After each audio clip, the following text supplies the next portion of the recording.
तिशल के भगवान शिवा अपने भक्तों की परीक्षा जरूर लेते हैं, लेकिन जब भक्त सच्चा होता है तो महादेव खुद उसके सामने प्रकट हो जाते हैं।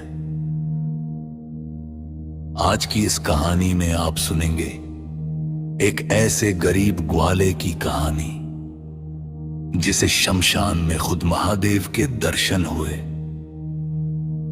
आखिर उस रात शमशान में ऐसा क्या हुआ जो आज भी एक रहस्य बना हुआ है। बहुत समय पहले हिमालय के पास एक छोटा सा गांव था।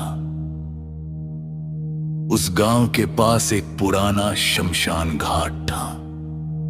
लोग कहते थे कि उस शमशान में रात को एक रहस्यमयी साधु आता है। उसके शरीर पर राख लगी होती थी, लंबी जटाएं और गले में रुद्राक्ष की माला। गांव के लोग उससे बहुत डरते थे। कोई भी रात को उस शमशान के पास जाने की हिम्मत नहीं करता था। लेकिन उसी गांव में गोपाला नाम का एक ग्वाला रहता था। वो बहुत गरीब था, लेकिन उसका दिल भक्ति से भरा हुआ था। वो रोज सुबह उठकर एक ही नाम जपता, ओम नमः शिवाय। भोलेनाथ, मुझे एक बार दर्शन दे दो। वो हर दिन यही प्रार्थना करता। सालों बीत गए, लेकिन उसे कभी दर्शन नहीं हुए। रहस्यमयी रात, एक दिन उसकी गाय जंगल में भटक गई। गोपाला उसे ढूंढते ढूंढते बहुत दूर निकल गया।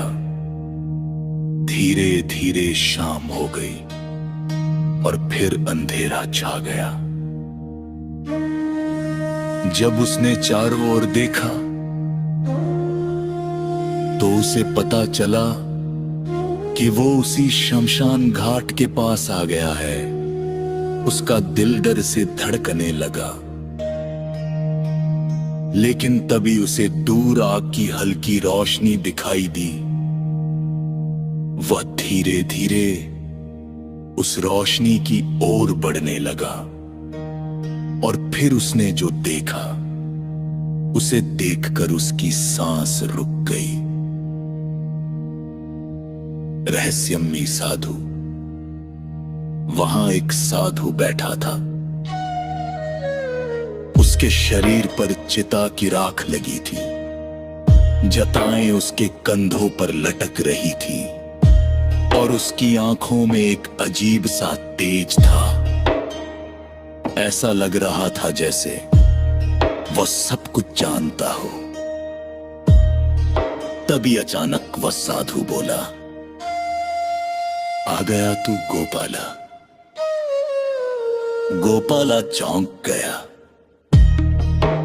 उसने डरते हुए पूछा, बाबा, आपको मेरा नाम कैसे पता?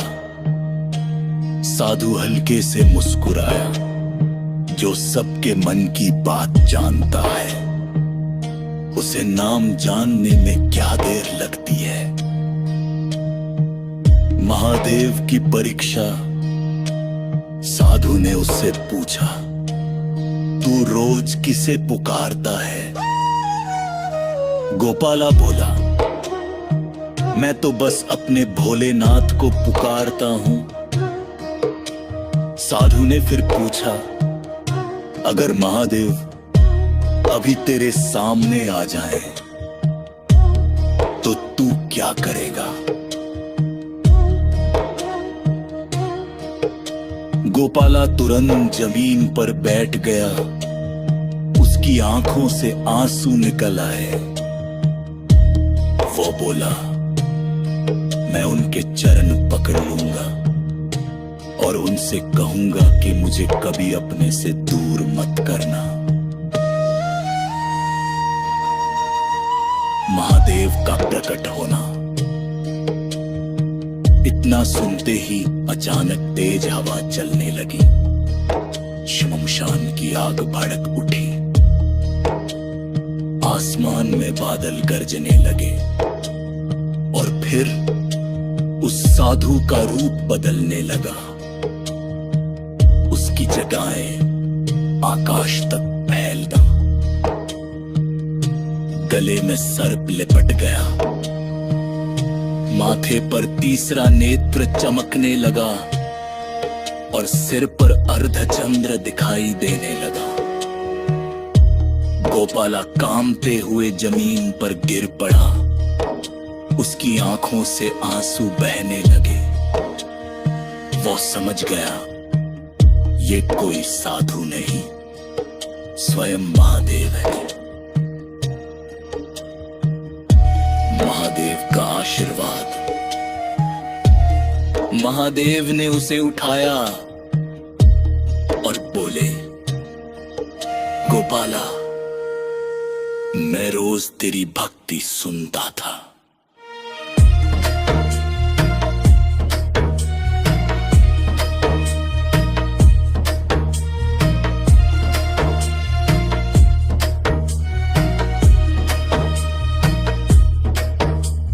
लेकिन मैं देखना चाहता था कि तू मुझे डर में भी याद करेगा या नहीं।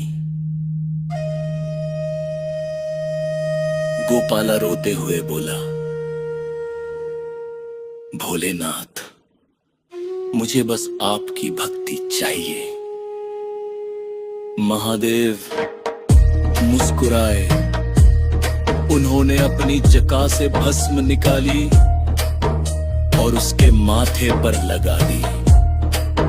फिर बोले, आज से इस गांव में कोई दुखी नहीं रहेगा और जो भी सच्चे मन से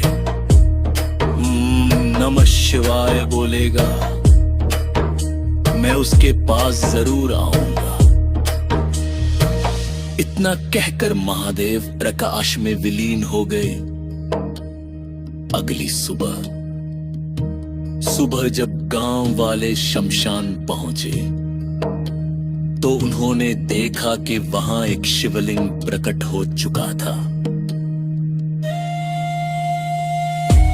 गोपाला वहीं बैठा रो रहा था। उस दिन से उस स्थान को लोग महादेव का चमत्कारी मंदिर मानने लगे और आज भी कहते